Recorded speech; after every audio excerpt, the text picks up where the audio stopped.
Sábados de Esperanza. Muy buenos días. Un abrazo fraternal para la Iglesia Adventista del Séptimo Día en cualquier lugar donde se encuentre, y también para nuestros amigos que nos sintonizan sábado tras sábado. Estamos de vuelta aquí con un tema muy importante. En los dos sábados anteriores, dos temas anteriores que hablamos acerca de la verdad, sobre los ángeles, el tema 1 y parte 2, los invito para que lo vuelvan a repetir, para que de manera cuidadosa ustedes lo estén repasando, observando, para poner en práctica y sacar provecho de los contenidos que allí se presentan.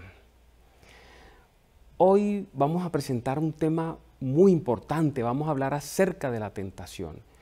Y deseo que al terminar este tema usted tenga una mejor comprensión de lo que es la tentación y se afirme en su relación con el gran sumo sacerdote que tenemos en los cielos, el cual puede compadecerse de ti, dice la palabra de Dios, puesto que fue tentado en todo, pero sin pecado.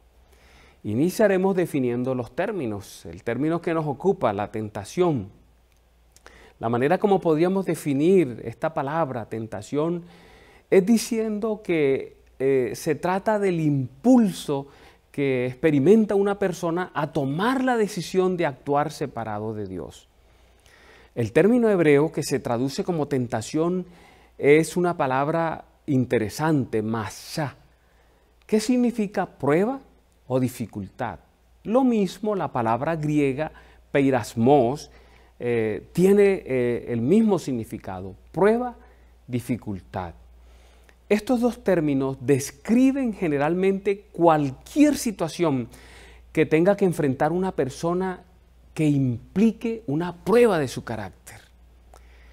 Hay pasajes como Deuteronomio 4:34 que expresan: ¿o ha intentado Dios venir a tomar para sí una nación de en medio de otra nación? Note, con pruebas, con señales, con milagros y con guerra y mano poderosa y brazo extendido y hechos aterradores, como todo lo que hizo con vosotros Jehová vuestro Dios en Egipto ante tus ojos. Además, el texto de Deuteronomio 7:19, allí dice: de las grandes pruebas, ahí está la expresión, que vieron tus ojos, y de las señales y milagros y de la mano poderosa y el brazo extendido con que Jehová tu Dios te sacó, así hará Jehová tu Dios con todos los pueblos de cuya presencia tú temieres. En estos dos pasajes que he leído, se traduce el término hebreo masá como pruebas y se usa para referirse a una circunstancia que, si es superada, puede fortalecer el carácter. En el Nuevo Testamento, por ejemplo en Lucas 4:13, ustedes han leído este pasaje. Allí dice: y cuando el diablo hubo acabado toda tentación, se apartó de él por un tiempo. Ahí aparece la palabra en griego que se traduce como tentación. Y lo que dice este pasaje es que el diablo tentó a Cristo, lo probó con la intención de quebrantar su decisión de obedecer a Dios, de vivir basado en los acuerdos que tenía con su Padre, en el libreto celestial. Bueno, en las demás referencias que se encuentran en el Nuevo Testamento, tentación tiene que ver en general con cualquier situación que podría debilitar la comunión de las personas con Dios, pero que si es resistida la tentación, ¿verdad?, y la persona la enfrenta de manera paciente y la supera, esta podría fortalecer la fe y el carácter. Es por eso que usted puede leer que los cristianos podían tener por gozo cuando caían en diversas pruebas o tentaciones. Lo leemos en Santiago capítulo 1, versículo 2. Dice allí: hermanos míos, tened por sumo gozo cuando os halléis en diversas pruebas. Es decir, cuando encontraban dificultades que ponían a prueba la realidad de su experiencia cristiana, entonces podían sentir gozo porque tenían la posibilidad, si superaban la prueba, de fortalecer la fe, el carácter, su aprendizaje. Tentación, entonces, mis apreciados hermanos y amigos, es la inclinación a romper una relación vital con Dios. Romper esa relación vital es pecado, ya que pecado no solo es la transgresión a la ley de Dios, pecado es una abierta rebelión contra Dios que nos lleva a la transgresión de su ley. Pecado, mis apreciados hermanos y amigos, es tomar la decisión de romper la relación yo-tú con Dios. Y dicho más claramente, es actuar separadamente e independientemente de Dios. La tentación varía en su presentación, pero en esencia es el impulso, la inclinación a tomar la decisión de actuar separado de Dios. Esa fue la tentación de Eva que ocasionó su caída, como lo registra Génesis capítulo 3, versículo 6. Dice allí, y vio la mujer que el árbol era bueno para comer y que era agradable a los ojos, y árbol codiciable para alcanzar la sabiduría, y tomó de su fruto y comió, y dio también a su marido, el cual comió así como ella. Usted puede notar en este pasaje la secuencia que se siguió. En primer lugar dice, vio.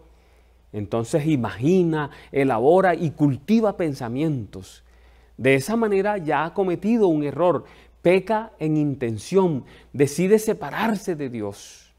Finalmente, prefiere su yo al yo de Dios, se separa de él y actúa independientemente de lo que se había acordado con Dios. Finalmente, Eva exterioriza su decisión al tomar y comer el fruto que probaba su gratitud y amor hacia Dios. En este tema, la tentación, en este tópico, vamos a tocar algunas áreas importantes relacionadas con el Señor Jesucristo para ver qué beneficios podemos sacar nosotros. En primer lugar, vamos a hablar de las tentaciones que enfrentó el Señor Jesucristo. Acerca de Él, de nuestro Maestro, del Salvador, dice la palabra en Hebreos 4:15, porque no tenemos un sumo sacerdote que no pueda compadecerse de nuestras debilidades, sino uno que fue tentado en todo, según nuestra semejanza, pero note esa expresión final del texto, pero sin pecado. Eso significa que Jesús, el Salvador del mundo, fue tentado en todas las cosas como lo somos nosotros, y sin embargo, nunca pecó, por lo cual es nuestro ejemplo perfecto. Jesús fue tentado en una medida mayor de la que nosotros jamás seremos tentados. Observe esta declaración inspirada. Las seducciones que Cristo resistió son las mismas que nosotros encontramos tan difícil de resistir. Pero mire lo siguiente. Le fueron infligidas en un grado tanto mayor cuanto más elevado es su carácter que el nuestro.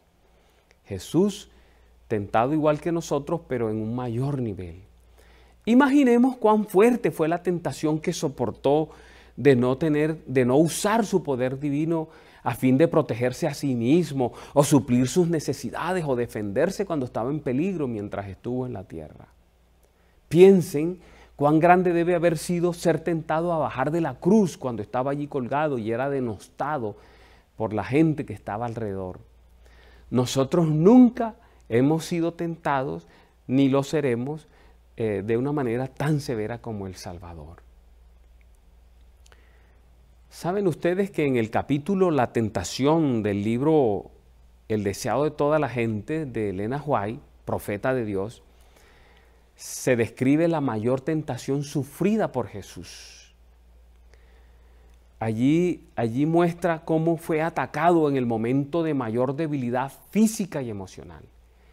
Satanás trató de convencerlo de que él realmente no era el Hijo de Dios. Note qué tentación. De hecho, trató desesperadamente de cambiar las cosas, de prevalecer sobre Jesús, convenciéndolo de que él, Satán, era el Hijo de Dios y que Jesús era el ángel caído del cielo. ¿Se imagina usted entonces cuán grande sería la tentación para Jesús frente a esa duda e incertidumbre de convertir las piedras en pan para mostrar que sí era el Hijo de Dios? Estos tópicos son interesantes. Vamos a hablar ahora acerca de las características de las tentaciones del Salvador. En primer lugar, las tentaciones no están separadas de la naturaleza humana de Jesús. La naturaleza humana presenta la realidad de las tentaciones que él vivió, entendiendo que Jesús fue un hombre real como todos nosotros, como todo ser humano. Sabemos que Jesús tomó la naturaleza pecaminosa, que incluye las debilidades inocentes. Fue exactamente como el hombre, como el ser humano, excepto en un aspecto. No tuvo tendencias pecaminosas. Tenía la posibilidad de ser tentado y pecar, pero no la inclinación a pecar. Una de las más convincentes evidencias de su humanidad es que Jesús fue tentado. Sin embargo, el ser humano nace con una naturaleza pecaminosa, eso nos hace diferente. Jesús nació sin tendencia al pecado. ¿Cómo pudo ser tentado entonces el Señor Jesucristo? ¿Fue tentado el Señor Jesucristo? Podríamos preguntarnos. Vamos a ver evidencias bíblicas y del don profético. En primer lugar, las bíblicas. Hebreos capítulo 2, versículo 18 dice, pues en cuanto Él mismo padeció siendo tentado es poderoso para socorrer a los que son tentados. Él fue tentado como lo somos nosotros, nos puede socorrer en la tentación. Pero también hay un pasaje en Hebreos 5, 7 al 9 que dice, y Cristo en los días de su carne, o sea, como ser humano, ofreciendo ruegos y súplicas con gran clamor y lágrimas al que le podía librar de la muerte, fue oído a causa de su temor reverente, y aunque era hijo, por lo que padeció, aprendió la obediencia, y habiendo sido perfeccionado, vino a ser autor de eterna salvación para todos los que le obedecen. En este pasaje nos damos cuenta que cuando una persona es tentada y vence la tentación, aprende, se fortalece. Este pasaje asevera que Jesús fue tentado, pero que al resistir la tentación aprendió, creció en obediencia. Dice, aunque era hijo, creció en obediencia. Esas son evidencias bíblicas. Ahora veamos evidencias en el espíritu de profecía. En el don profético se dice que la tentación sufrida por Jesús fue una terrible realidad. Vamos a leer una cita interesante. Dice, las tentaciones a las cuales estuvo sujeto fueron una terrible realidad. Eso lo escribió Elena White en el Instructor de los Jóvenes del 26 de octubre de 1899. Eso significa que el Señor Jesucristo no fue exento de tentaciones. Mire cómo lo expresa. La vida de Jesús estuvo en armonía con Dios. Mientras era niño pensaba y hablaba como niño, pero ningún vestigio de pecado mancilló la imagen de Dios en él. Sin embargo, no estuvo exento de tentación. ¡Wow! Vivió una niñez perfecta, aunque fue tentado. El Señor Jesús enfrentó en su vida conflictos como los que nosotros enfrentamos actualmente. La sierva de Dios escribe que Él estuvo sujeto a todos los conflictos que nosotros tenemos que arrastrar. ¿Para qué? Miren, a fin de sernos un ejemplo. Note, ¿ejemplo en qué momento? En la niñez, la adolescencia y la edad adulta. Y añade, Satanás fue incansable en sus esfuerzos por vencer al niño de Nazaret. Desde sus primeros años Jesús fue guardado por los ángeles celestiales. Sin embargo, su vida fue una larga lucha contra las potestades de las tinieblas. Eso está en el deseado de toda la gente. Impresionante, ¿verdad? Ese dato que acabamos de saber. Fue tentado en todas las épocas de su vida, como nosotros, pero salió adelante. De hecho, los dos temas anteriores que tuvimos hablaban de los ángeles. Aquí muestra una función de los ángeles. Lo guardaban, lo cuidaban y lo ayudaban en esa lucha con el enemigo. Igual lo hacen con nosotros. Jesús entonces durante toda su vida, en todas las etapas, fue atacado continuamente por el maligno. Está registrado en el don profético. Allí está escrito: desde su infancia en Belén fue continuamente asaltado por el enemigo. Las fuerzas de la confederación del mal asediaban su senda para entablar guerra con él y, si era posible, prevalecer contra él. Fue una guerra permanente. Todo el poder del enemigo, todo el poder de los ángeles caídos estuvo enfilado contra él. Noten ustedes esta perla de la inspiración. Cuando Jesús vino al mundo, el poder de Satanás fue dirigido contra él. Desde que apareció como niño en Belén, el usurpador obró para lograr su destrucción. De toda manera posible, procuró impedir que Jesús alcanzase una infancia perfecta, noten. Y no solo eso, una virilidad inmaculada, un ministerio santo y un sacrificio sin mancha. Los jóvenes deben alegrarse por esto. Satanás trató de dañar la niñez, la adolescencia, la juventud y la adultez de nuestro Salvador. Lo mismo nos ataca a nosotros para crearnos problemas en esas etapas. Pero el Señor Jesús pudo superar y hacerse más fuerte. Ahora vamos a ver ejemplos de las tentaciones que el Señor Jesucristo sufrió. Es en Mateo capítulo 4 donde se encuentran las tentaciones, las 3 tentaciones. Vamos a mirar en primer lugar el contexto alrededor del capítulo 4 de Mateo. En primera instancia debemos tener claro que Jesús nació en Belén, que creció en Nazaret y que cuando tenía 30 años se dirigió al Jordán para ser bautizado por Juan el Bautista.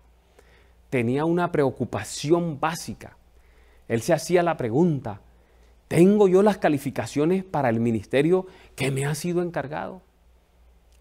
Por otro lado, los judíos, la nación judía, donde vino el Señor Jesús, donde nació el Señor Jesús, esperaban un Mesías real. Pero las expectativas mesiánicas bíblicas eran totalmente diferentes a las que ellos tenían. Los judíos, por más de 500 años en cautiverio opresor, no esperaban un Mesías sufriente como lo muestra la palabra, por ejemplo en Isaías 53. Ellos esperaban un rey político, un libertador. Cuando el Señor Jesús tenía 12 años, ya sabía cuál iba a ser su misión, una misión mesiánica. Y Él lo llegó a expresar claramente, ¿verdad? Él expresó que era el Mesías de Israel que habría de morir. Pero su preocupación era si Él estaba calificado para esa tarea tan grande. Tenía inseguridad, pero la inseguridad no es falta de fe. Por el contrario, la inseguridad en ese momento nos muestra la fragilidad de la humanidad del Señor Jesús ante el incierto futuro.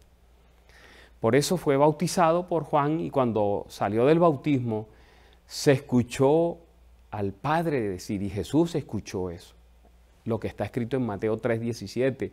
Allí expresa, y hubo una voz de los cielos que decía: este es mi Hijo amado en quien tengo complacencia. En otras palabras, yo apruebo lo hecho. Estás listo para la tarea asignada. El Salvador necesitaba esta expresión de aprobación para comenzar su tarea con seguridad. Elena White escribió algo al respecto. Ella dice: estas palabras de confirmación fueron dadas para inspirar fe a aquellos que presenciaban la escena, pero mire, y fortalecer al Salvador. Alabado sea el nombre del Padre Celestial. Vamos a hablar de las tentaciones entonces allí en el desierto. El ataque de Satanás en el desierto está registrado en Mateo 4 en los versículos 1 al 11. Pero el versículo 4 de manera especial expresa: entonces Jesús fue llevado por el Espíritu al desierto para ser tentado por el diablo. En ese caso Jesús, como el segundo Adán, haciendo el papel del segundo Adán, habría de comenzar su ministerio donde el primer Adán había fallado. La pluma inspirada lo registra de esa manera. Ella escribió: en el desierto de la tentación, Cristo estuvo en el lugar de Adán para soportar la prueba que éste no había podido resistir. Es más, quiero mostrarte una aseveración magnífica hecha por el don profético.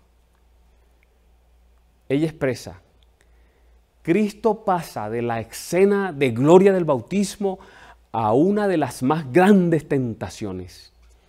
Él estuvo en el desierto y allí Satanás lo encontró y tentó sobre los mismos puntos en que el hombre será tentado. Nuestro sustituto y el garante pasó por el mismo terreno en que Adán resbaló y cayó. Es decir, esta prueba ahí en el desierto es decisiva como la prueba que enfrentó Adán y Eva en el Edén. Es una prueba sobre las mismas bases, sobre el mismo terreno.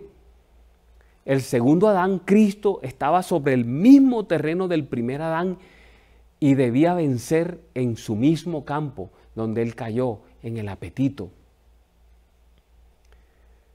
Por supuesto, la pregunta lógica que debemos hacernos ahora es: ¿cuál fue el pecado de la primera pareja en el Edén? A ver si el Señor Jesús en la tentación fue tentado en la misma línea y logró sortearlo. Hablemos entonces del pecado de Adán y Eva en el Edén. Entendiendo que Dios había creado al hombre a su imagen y semejanza y que esto lo hacía diferente a los demás seres que Dios había creado en la tierra. La condición de ser creado a su imagen y semejanza para estar en relación con Dios debería generar una gratitud permanente a Adán y Eva para su Creador. Cuando Adán y Eva se preguntaron: ¿cómo podemos nosotros conservar esta experiencia y condición de relación contigo, Señor? La respuesta de Dios no fue: obedezcan y punto. No, la respuesta de Dios vino en otro sentido. Dios le dijo: colócame siempre en primer lugar. Conserva ese espíritu de gratitud. Nosotros normalmente olvidamos que el ser humano de manera primordial fue creado para vivir una relación de amor con Dios. Al enterarse de esto, la reacción de Adán fue: oh Señor, eso es muy difícil. ¿Cómo puedo yo mostrarte mi gratitud y anhelo de mantenerme en relación contigo siempre, permanentemente? Dios le dio una clara respuesta: alejado del árbol que está en medio del huerto. Lejos de ese árbol tú indicarás que soy el primero en tu vida. Si comes de él, estarás indicando que no quieres mantener esa relación de gratitud y amor conmigo. La sierva de Dios escribe algo al respecto. Ella dice: Jesús fue tentado en el mismo sentido y terreno en que Adán y Eva lo fueron. Adán tenía que mostrar su disposición, lo mismo Eva, a mantenerse en relación con el Padre, a estar en comunión con Él, a confiar en Él, seguir el libreto de Dios.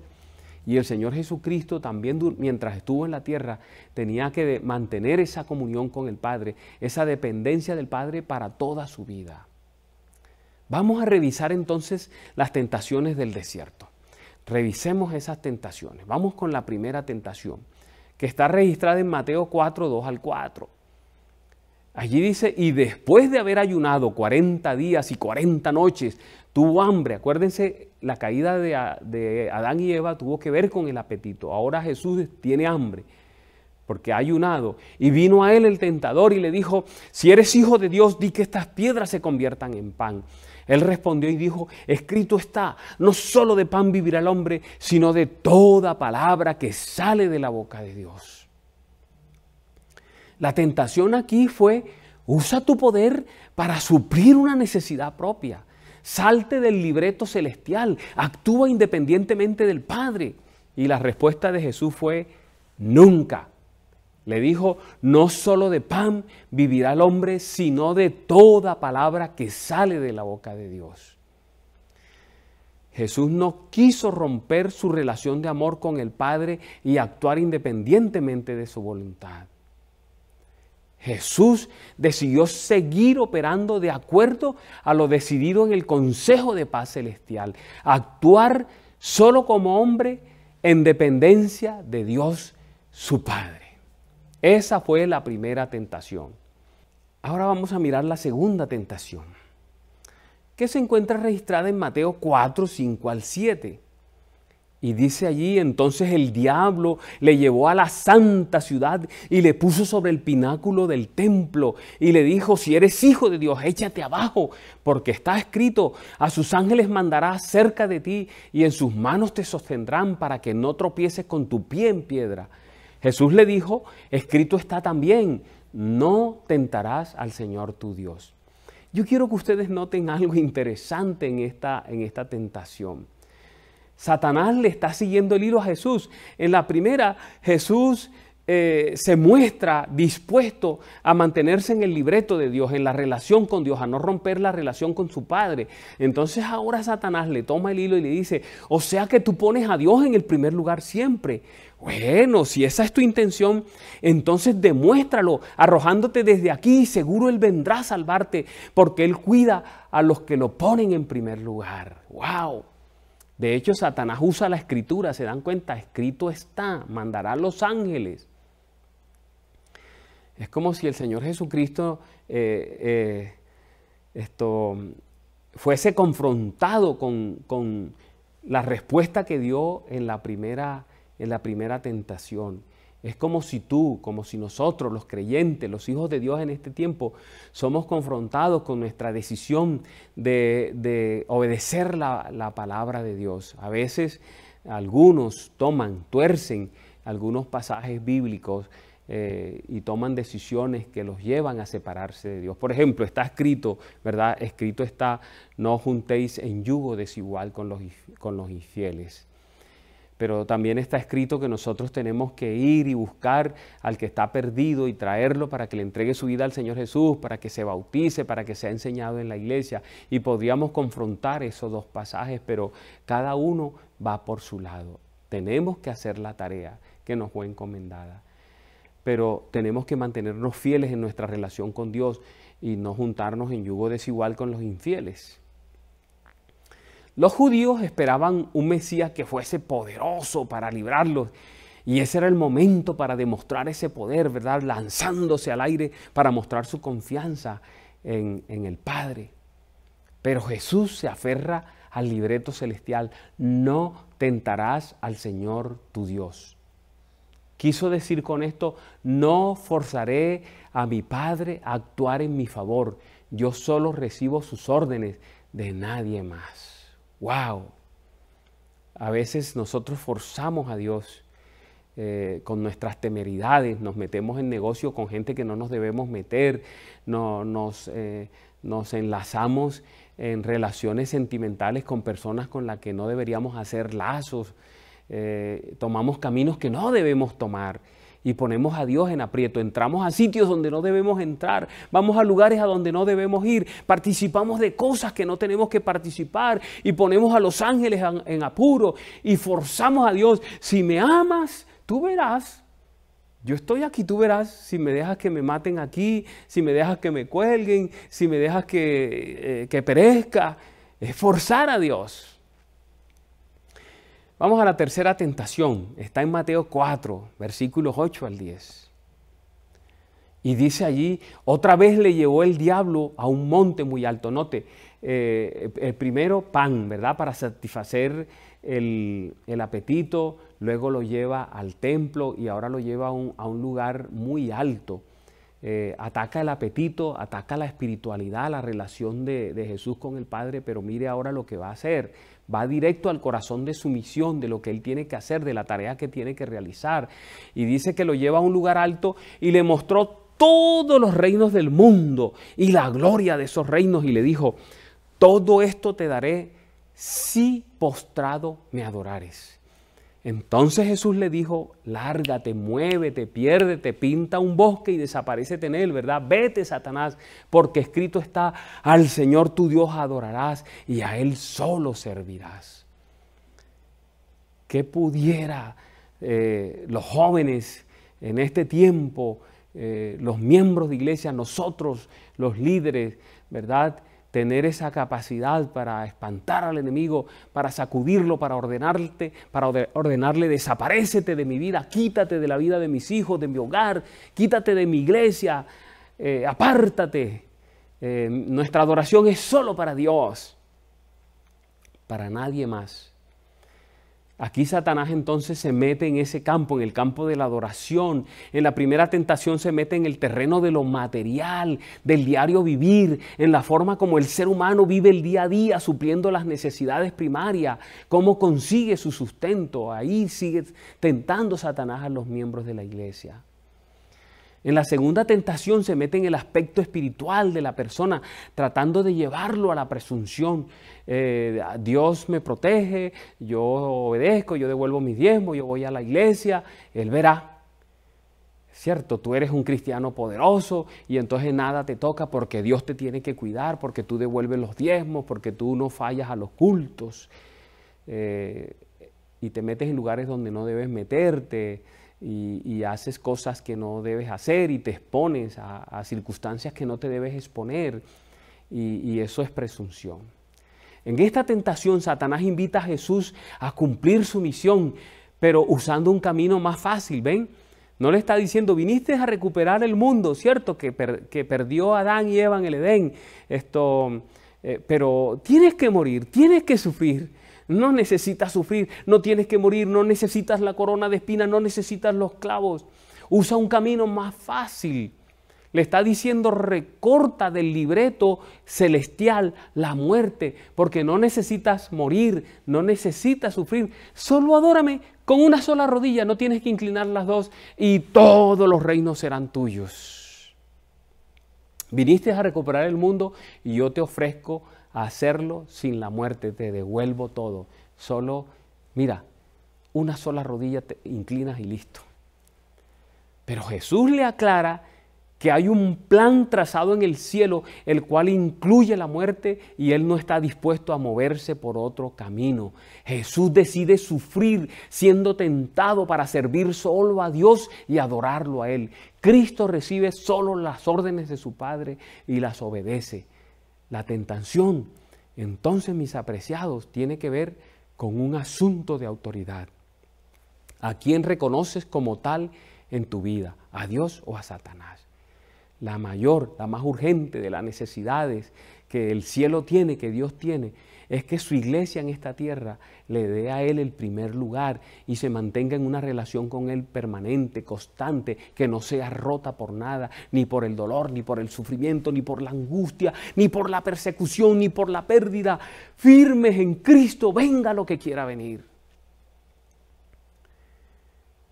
En las tentaciones donde Satanás trata de empujarlo a actuar independientemente de la voluntad del Padre, Jesús resiste y al final entonces dice el pasaje, queda exhausto porque la lucha espiritual es intensa. ¿Saben?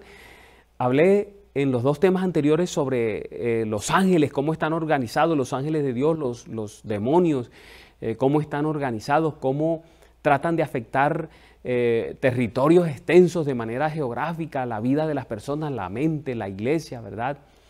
Y voy a tratar en un próximo tema de hablar sobre la guerra espiritual del creyente, cómo se desarrolla esa guerra, qué tres campos son atacados por Satanás, tres tentaciones para Jesús, tres campos donde Satanás trata de acabar con el cristiano y de acabar con la iglesia. Veamos Mateo 4:11, donde muestra el final de las tentaciones. El diablo entonces le dejó y he aquí vinieron ángeles y le servían. ¿Se dan cuenta la importancia del papel de los ángeles? Los ángeles vinieron y le servían. La tentación no es meramente a que violentes los mandamientos, no.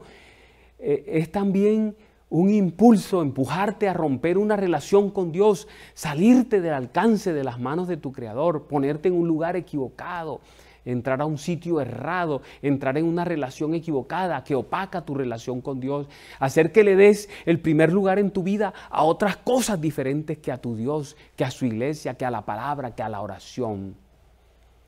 Cristo vino a mostrar lo que el hombre puede hacer cuando se pone en las manos de Dios. La sierva de Dios dice que cuando nos ponemos en las manos de Dios alcanzamos alturas insospechadas. Jesús vino a mostrar que Adán pudo haber sido fiel, por eso puso su vida en relación y armonía con el plan de Dios. En esencia, la tentación de Jesús fue la intención satánica de que Él se separara de Dios y actuara independientemente de Él. Eso no ha cambiado, sigue siendo igual. No lo logró en ese momento, pero saben, lo intentó a lo largo de su vida. Y cuando ya no pudo hacerlo desistir de esa relación con Dios, de que tomara un libreto diferente, entonces lo mató. Mire cómo lo registra el Evangelio según San Lucas. Allí en Lucas 4:13 es interesante lo que ese pasaje dice.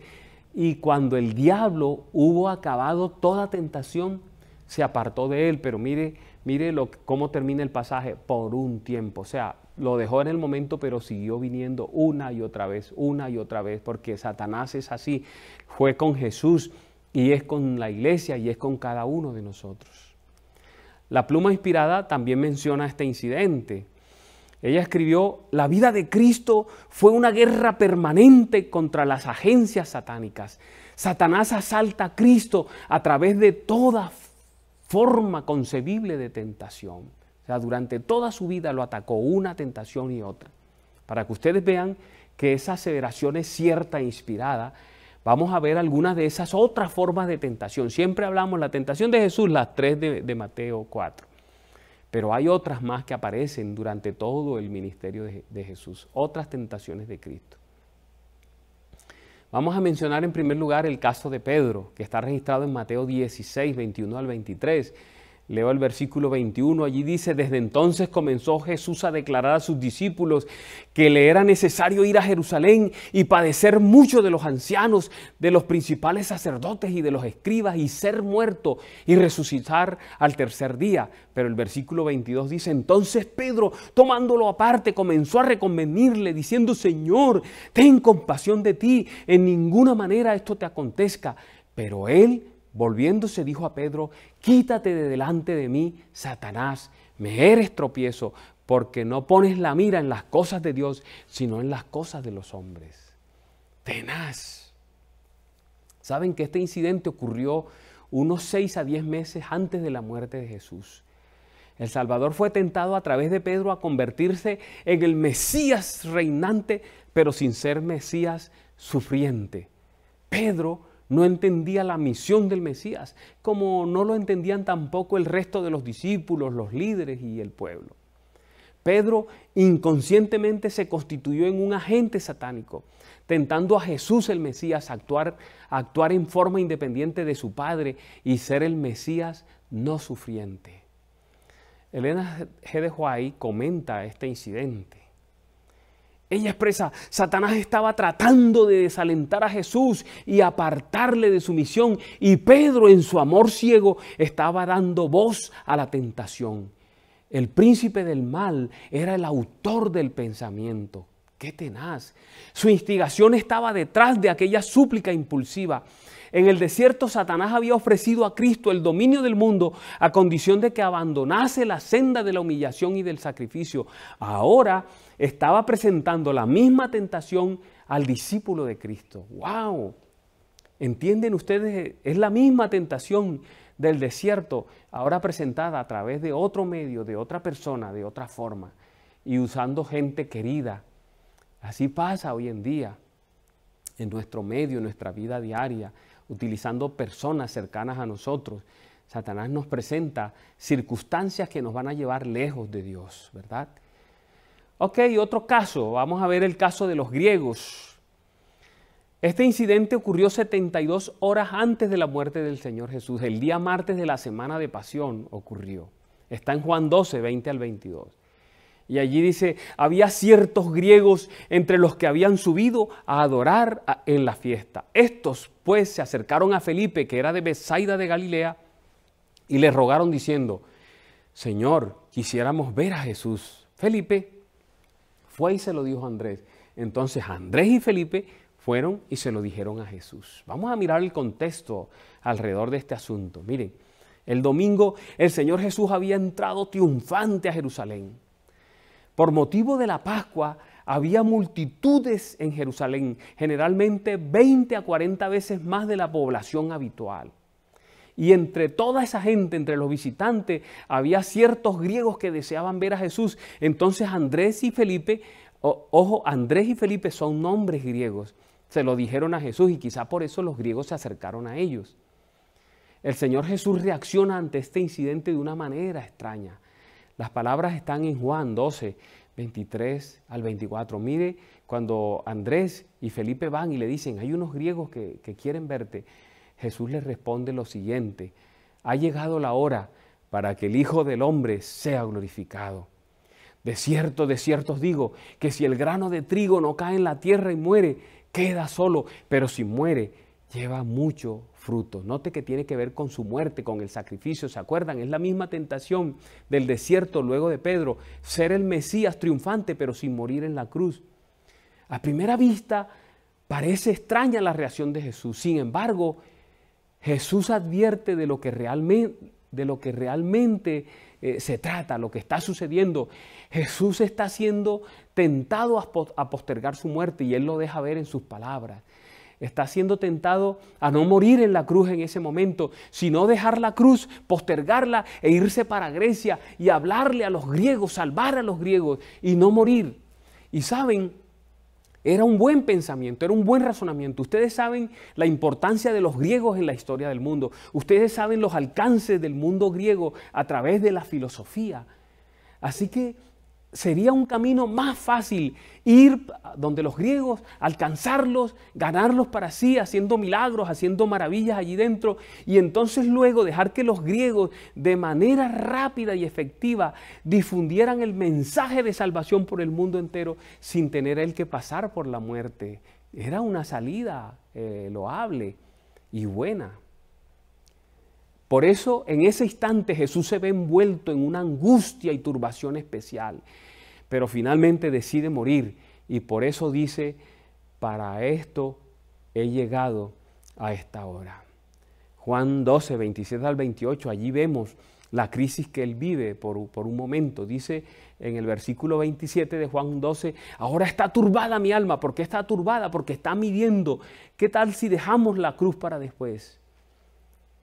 ¿Qué tal si lo hacemos de esta manera? No como está escrito en el libreto celestial, el libreto que le dijeron: vaya, usted va a cumplir esta misión, no se mueva del manual de iglesia, ahí tiene el manual de iglesia, vaya, atienda solo lo que el manual dice. Y entonces Jesús está turbado. ¿Se parece a nuestro tiempo hoy? Hay gente diciendo que el manual no sirve para nada. Y gente que quiere hacer las cosas no como están reglamentadas, sino de cualquier otra manera. Pero mire cómo responde Jesús. Él hace la pregunta: ¿y qué diré en medio de esa turbación? ¿Qué diré? Padre, sálvame de esta hora. O sea, no morir por ahora, no por lo menos todavía, más adelante, déjame hacer otra cosa. Pero no, él finalmente dice: mas para esto he llegado a esta hora. Y entonces dice: Padre, glorifica tu nombre. Y bueno, ¿recuerdan el bautismo, la voz del cielo que lo ratificó? Él necesitaba esa ratificación, ahora nuevamente ratificado. Entonces vino una voz del cielo: lo he glorificado y lo glorificaré otra vez. Alabado sea Dios. Se oye esa voz del cielo impresionante, ¿verdad? Así como en el momento del bautismo, como está registrado en Juan 12, 28. Mire cómo lo dice allí. Entonces vino una voz del cielo: lo he glorificado y lo he glorificado otra vez. Aún la pluma inspirada comenta el incidente. El mensaje dirigido a los griegos, al preceder la reunión de los gentiles, hizo recordar a Jesús toda su misión. La obra de la redención pasó delante de él, abarcando desde el tiempo en que el plan fue trazado en el cielo hasta su muerte ahora tan cercana. Y miren, una nube misteriosa pareció rodear al Hijo de Dios. Su lobreguez fue sentida por los que estaban cerca de él. Queda él arrobado en sus pensamientos. Fue un momento de titubeo, de duda, de pensar. Pero dice la sierva, por fin rompió el silencio en voz entristecida que decía lo que leímos en el pasaje anterior. Ella escribe: Cristo estaba bebiendo anticipadamente la copa de amargura. Su humanidad, note, su humanidad rehuía la hora del desamparo, cuando según todas las apariencias sería abandonado por Dios mismo, cuando todos lo verían azotado, herido de Dios y abatido. Rehuía la exposición en público, el ser tratado como el peor de los criminales y una muerte ignominiosa. Un presentimiento, sigue el escrito, de su conflicto con las potestades de las tinieblas, el peso de la espantosa carga de la transgresión humana y de la ira del Padre a causa del pecado, hicieron desmayar a Jesús y la palidez de muerte cubrió su rostro. Pero luego vino la sumisión debida a la voluntad de su Padre. Por eso dijo: he venido en esta hora. Padre, glorifica tu muerte. Únicamente por la muerte de Cristo podía ser derribado el reino de Satanás. Únicamente así podía ser redimido el hombre y Dios glorificado. Jesús consintió en sufrir como portador del pecado, del pecador, toda la vida de Cristo. Toda la vida de Cristo. A partir de ese momento, desde el pesebre hasta el tiempo en que fueron dichas estas palabras, habían glorificado a Dios, y en la prueba que se acercaba, sus sufrimientos divinos humanos iban a glorificar en verdad el nombre de su Padre. Qué interesante esta prueba, ¿verdad? Y bueno, estamos mostrando circunstancias en que Satanás siguió tentando a Jesús, como en el desierto: no mueras, lógralo de otra manera. Hemos mencionado dos incidentes, ¿verdad? El caso de Pedro lo mencionamos, y entonces ahora vamos a mencionar el incidente en el huerto del Getsemaní. Está en Lucas 22, versículo 39. Allí expresa: y saliendo se fue como solía. Note, era una costumbre, como solía, al monte de los olivos, y sus discípulos también le siguieron. Cuando llegó a aquel lugar les dijo: orad que no entréis en tentación. Jesús presentía el ataque del enemigo, volvía el enemigo otra vez a atacar. Y entonces él se apartó de ellos a distancia, como de un tiro de piedra, y puesto de rodilla oró, diciendo: Padre, si quieres, pasa de mí esta copa, pero que no se haga mi voluntad, sino la tuya. Ustedes saben que 3 veces el Señor Jesucristo le hace este ruego al Padre. Le dice: Padre, ¿por qué no omites la cruz? Se puede omitir la cruz. Es necesaria la cruz. Tiene que haber muerte de cruz. Si hay una posibilidad de que elimines esta parte del libreto, que elimines esta parte de mi misión, hazlo, hazlo.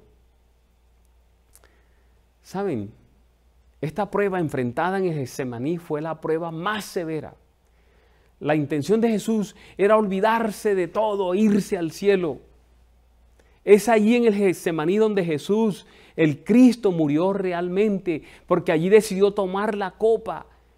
La sierva de Dios, ella habla de este incidente diciendo: en la suprema agonía de su alma, sufría ahora una agonía sobrehumana. Era terrible la tentación de dejar a la familia humana soportar las consecuencias de su propia culpabilidad, mientras él permaneciese inocente delante de Dios. Jesús fue un hombre como cada ser humano de su tiempo. Fue tentado durante y aprendió a través de la tentación a ser dependiente del Padre. Ahí lo acabamos de ver, además de las 3 tentaciones en el desierto, otros 3 casos más, ¿verdad? ¿Qué enseñanzas podemos obtener de las tentaciones de Cristo?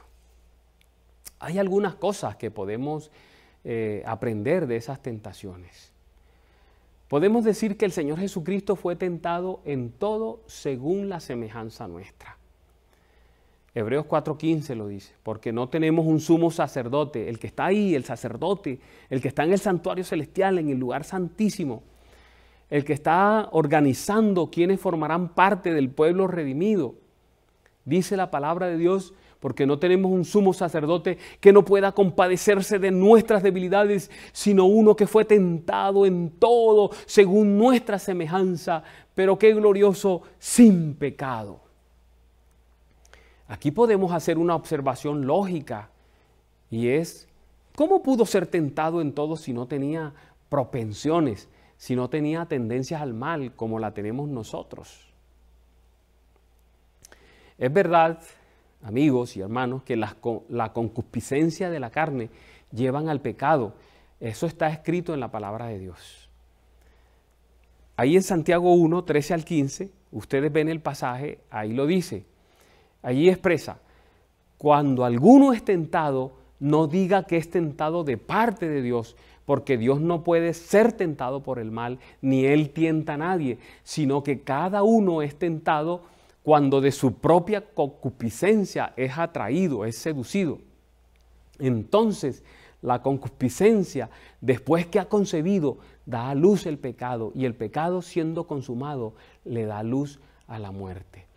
Esta declaración de Santiago es explicable, es una declaración que tiene que ver con nosotros, con los seres humanos, pecadores, después del pecado de Adán. Pero no es una sentencia de carácter universal, no incluye a Adán, no incluye a Jesús.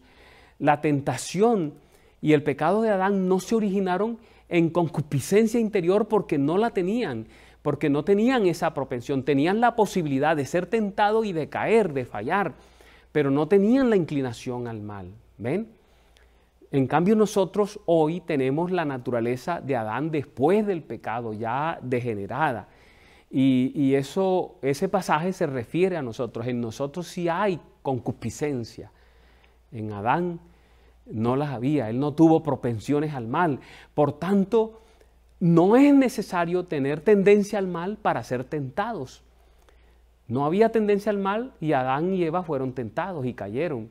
No había tendencia al mal y Jesús fue tentado y podía caer. Todo lo que se requiere para ser tentado es ser un individuo moral, un ser moral.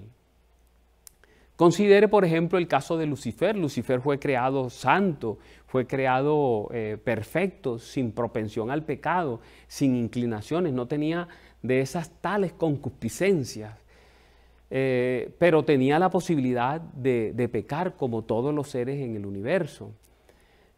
Así que allí podemos entender ese pasaje. Bien, vamos a hablar de las similitudes entre nuestras tentaciones y las tentaciones de Jesús.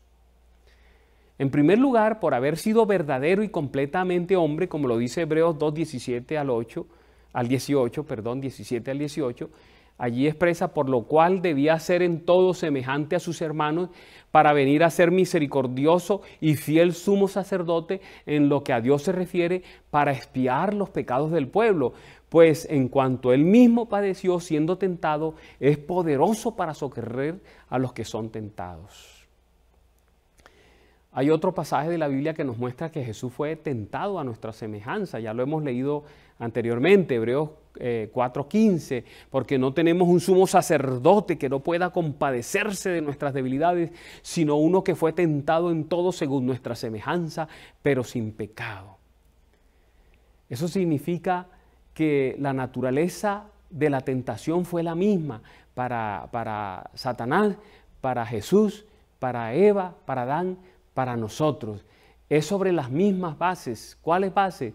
En que decidimos confiar en Dios o independizarnos de Él. Satanás tenía que elegir, Lucifer, seguir confiando en Dios, mantener la relación con Dios o separarse de Él, y eligió separarse. Adán y Eva también, mantenerse en comunión con Dios, seguir con Él o separarse, y eligieron separarse. El Señor Jesús, tomar un libreto diferente, separarse de Dios o mantenerse, y se mantuvo. Dios esperaba de Jesús la misma obediencia que espera de cada uno de sus hijos los humanos. Jesús aprendió obediencia como cada ser humano la debe aprender, según Hebreos 5:7 dice, y Cristo en los días de su carne, cuando era un ser humano, ofreciendo ruegos y súplicas con gran clamor y lágrimas al que le podía librar de la muerte, fue oído a causa de su temor reverente. Jesús aprendió obediencia. De hecho, Elena White lo ratifica. Ella escribió: la obediencia de Cristo a su Padre fue la misma obediencia que es requerida del hombre hoy. Esas son las similitudes entre nuestra tentación y la tentación del Señor Jesús. Somos tentados en la misma base, a permanecer unidos a Dios, a su iglesia, a su palabra, a la oración, al trabajo misionero, o separarnos de Él, irnos a un movimiento aparte, irnos a otra iglesia, y irnos al mundo, ¿verdad? O quedarnos dentro de esta iglesia, pero no estudiar la palabra, no orar, no hacer trabajo misionero, no cumplir con las asignaciones que adquirimos cuando nos hacemos miembros de iglesia. Qué tenaz, ¿verdad? Qué tenaz. Bien, hablamos de las similitudes, de la diferencia entre las tentaciones humanas y las tentaciones de Jesús. Hubo algunas diferencias. Primero, Cristo no tuvo naturaleza pecaminosa como cada ser humano la tiene. Por tanto, Él no tuvo propensiones al mal. Ustedes recuerdan, Adán en el Edén fue tentado por alimentos. Jesús en el desierto fue tentado también en un momento de hambre, ¿verdad? No obstante, el mundo de Adán era diferente al de Cristo. Cuando Adán fue tentado, había salido recién de las manos de Dios y no había propensiones ni inclinaciones al mal en él. Tenía la posibilidad de separarse de Dios, como todas las criaturas hechas por Dios, porque Dios no hace autómatas, Él no fabrica un robot y le pone un programa, un chip para que se mueva con las órdenes del chip. No, lo tenemos que hacer de corazón. Elegir nosotros, relacionarnos con Dios. Así que ahí hay una diferencia, ¿verdad? Que Jesús, en cambio, cargaba con 4,000 años ya de pecado en su naturaleza física, porque cuando nace, toma la naturaleza de Adán, ya debilitada, afectadas por 4,000 años de pecado. La sierva de Dios escribió al respecto, dice: Cristo no estuvo en una situación tan favorable para resistir las tentaciones de Satanás en el desolado desierto, como lo estuvo Adán cuando fue tentado en el Edén. Note que ella hace la comparación. El Hijo de Dios se humilló y tomó la naturaleza del hombre después que la raza humana ya hacía 4,000 años que se había apartado del Edén y de su estado original de pureza y rectitud. Durante siglos el pecado había estado dejando sus terribles marcas sobre la raza humana y la degeneración física, mental y moral prevalecía en toda la familia humana. Cristo lleva los pecados, las debilidades del hombre caído sobre él. A favor de la raza humana, había de soportar las tentaciones de Satanás en todos los puntos en que pudiera ser atacado al hombre. Con esa diferencia, ¿verdad? Con esa desventaja, una naturaleza ya de 4,000 años afectada. La naturaleza de Adán acababa de salir de las manos de su fabricante. Jesús era diferente a los humanos porque Jesús era humano divino. Tenía dos naturalezas, aunque mantuvo la naturaleza allí divina, era su tarea, la palabra de Dios lo dice, tenía que mantener esa naturaleza divina allí, no la podía usar para socorrerse, para ayudarse, porque si la usa ya no puede ser nuestro ejemplo perfecto, no puede ser nuestro modelo. Así que la tentación del Señor Jesucristo fue muy severa. Nosotros no tenemos naturaleza divina, entonces no hemos sido tentados en esa línea. En cambio el Señor Jesús sí, Él podía usar su poder divino para sí mismo, a su favor, para ayudarse, para bajarse de la cruz. Él vivió esa tentación que nosotros no podemos vivir. Nosotros somos humanos, 100% humanos y nada más. La naturaleza pervertida y afectada de la raza humana. Vamos a observar una aseveración inspirada que nos muestra toda la disciplina a la que tuvo que aferrarse el Salvador. Es impresionante esta cita. Miren, conservar su gloria velada, o sea, no usar la naturaleza divina, fue la más severa disciplina a la cual el príncipe de vida pudo sujetarse a sí mismo, mantener esa naturaleza ahí estaba. Él podía usarla, no dejarse matar, no dejarse escupir, no dejarse abofetear, pero ahí la dejó quieta y se sometió como ser humano, solo la naturaleza humana. En pocas palabras, ese fue su más cuidadoso examen al que fue sometido en toda su tarea salvífica aquí en la tierra. Está registrado en el don profético.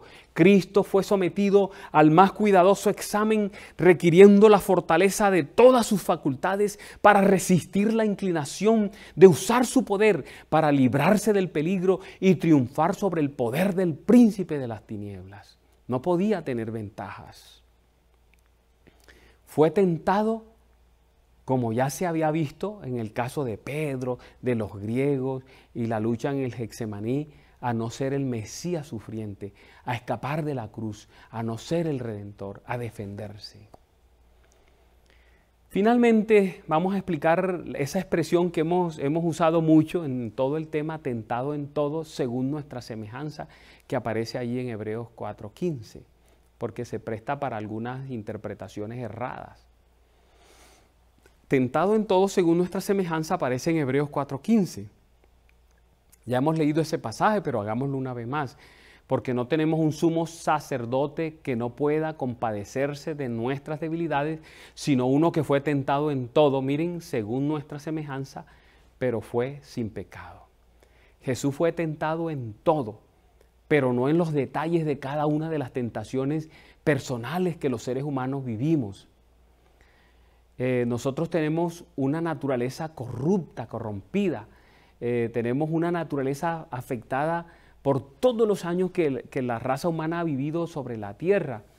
El Señor Jesucristo heredó esa naturaleza, pero Él no tenía propensiones al mal ni inclinaciones al mal, ¿verdad? No tenía una naturaleza corrupta. De hecho, ¿se acuerdan que las debilidades inocentes fue lo que Él heredó, esa parte de los seres humanos? Las inclinaciones o debilidades inocentes, como algunos le llaman. El autor de la carta no quiere decir que cada tentación que tienen los seres humanos la tuvo Jesús. Las tentaciones, debemos tener en cuenta, tienen características específicas a ciertas zonas geográficas. Hay cosas en un país que son tentación que no son tentación en otro. Y así sucesivamente. También las tentaciones tienen que ver con las generaciones y con condiciones especiales. Recuerdan ustedes, Adán fue tentado en el huerto del Edén. El Señor Jesucristo fue tentado en el desierto, ya en este mundo afectado. Así que la tentación era mucho mayor. Allá era un mundo inocente todavía. Apenas estaba introduciéndose el pecado. Y así sucesivamente. Entonces nosotros no podemos pensar de la tentación sin tener en cuenta el aspecto cultural, el aspecto geográfico y todas esas cosas, y la naturaleza de las personas, ¿verdad? Cada uno está tentado sobre la base de la naturaleza de la tentación. Ustedes saben cuál es la base de la naturaleza de la tentación, en esencia en qué consiste. Lo hemos dicho y lo hemos repetido durante todo el tema. Lo repito, el intento satánico siempre fue, es y será llevarnos a la independencia y a la separación de nosotros, de nuestro Creador y del Padre y de su palabra y de la iglesia y de la oración y del trabajo misionero y de cumplir nuestros deberes, separarnos de una relación vital. Eso es el secreto de la tentación. Es la esencia de la tentación. El secreto de Jesús, su preocupación constante fue entonces poner al Padre siempre en primer lugar. Conocer al Padre a través de la Escritura, a través de una vida de dependencia, a través de una vida de oración, a través de ese trabajo misionero constante y permanente. Podemos aprender eso del Señor Jesucristo para pasar incólumes, ilesos, en medio de los ataques del enemigo en este mundo que estamos nosotros viviendo en este tiempo. Amigos y hermanos, aquel que fue tentado en todo pero sin pecado, abrió el camino para una plena obediencia y dependencia de la raza humana, de la iglesia.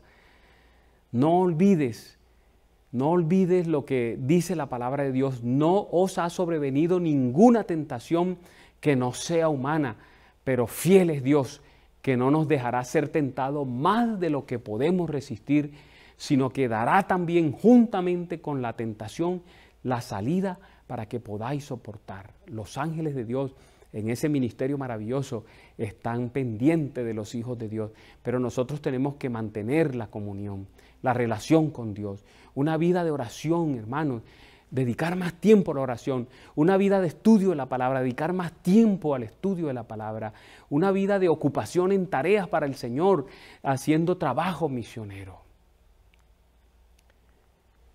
Bienaventurado el varón que soporta la tentación, porque cuando haya resistido la prueba, recibirá la corona de vida que Dios ha prometido a los que le aman, dice Santiago 1:12. Que Dios nos ayude a mantener nuestra relación con Él de manera permanente y constante. Que nada, absolutamente nada nos separe de su amor. Solo aquellos que resisten, insisten, lo intentan, se aferran, obtendrán la victoria final. Está escrito en la palabra de Dios allí en Mateo 24:13, mas el que persevere hasta el fin, este será salvo. Eso significa que si te caes, te levantas, llevas todas tus culpas al pie de la cruz, imploras perdón y apoyo del cielo para superar tus flaquezas y tus debilidades y sigues adelante, avanzas adelante. Como decía el apóstol Pablo, dejando lo que queda atrás, prosigo adelante a la meta del supremo llamamiento. Mi querido hermano, que nada te separe del amor de Dios. Repite conmigo para terminar las palabras que están en Romanos 8:35 y 39 y que tú estarás mirando allí en la pantalla. ¿Quién nos separará del amor de Cristo?, pregunta el apóstol.